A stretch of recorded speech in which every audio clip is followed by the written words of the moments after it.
Good morning again. I hope this lockdown is treating you well and that you be more productive than you have been in your entire life. Although it can get really, really tough just being inside and not being able to go out and not have the kind of freedom that we're used to having. The Bible in the book of Exodus talks about a people who weren't as free as they wanted to be. And I just want to read to you from Exodus chapter 2, verses 23 to 25. It says, "Now it happened in the process of time that the king of Egypt died. Then the children of Israel groaned because of the bondage, and they cried out, and their cry came up to God because of their bondage. So God heard their groaning, and God remembered his covenant with Abraham, with Isaac, and with Jacob. And God looked upon the children of Israel, and God acknowledged them." After Joseph had been sent to Egypt and brought all his family down there and basically saved the whole known world from famine, the children of Israel had stayed in Egypt for hundreds of years. They'd grown and become more and more numerous, and as they grew, the Egyptians got more and more scared because they realized they had this people who were among them who were constantly expanding, constantly growing, and they thought that they're going to be a threat to us. So they decided what we'll do is that we'll enslave them, we'll get them working, and then we'll try to control them that way. But it didn't work. But they kept on enslaving them. They kept on having them working. They kept them under the cosh.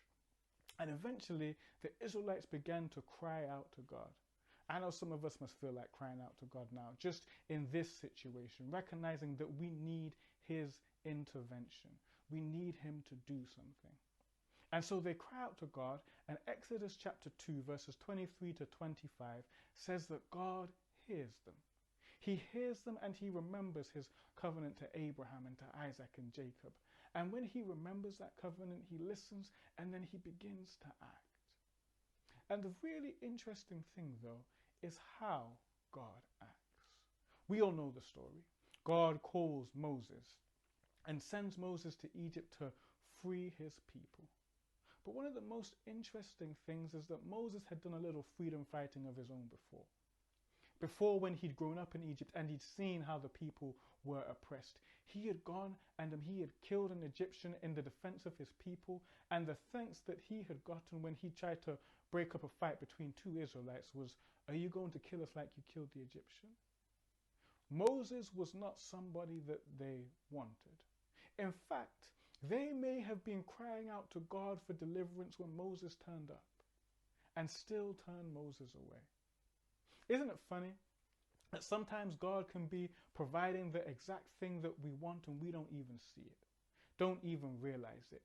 Nobody had any idea then, when Moses first killed that Egyptian and then tried to break up a fight between the Israelites, and the Israelites kind of turned him away, that this would be the guy that God would choose, that he would be the one that God would use to save Israel. And the crazy thing is that all those years, it was this same Moses, this same person who the Israelites had said, "Who are you to?" who came back and who delivered them. There are some very strange things going on now in the world.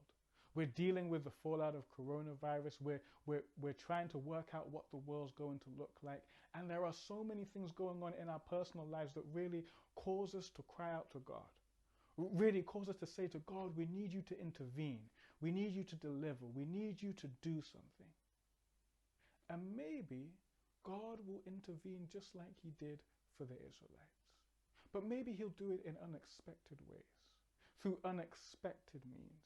You were expecting God to step in this way, to provide financially for you this way, and he chooses another way. You were hoping that God would sort out the situation at your job this way, and he chooses another way. You were wondering what was going to happen with your children, and you were thinking that God was going to solve it this way, and he chooses another way.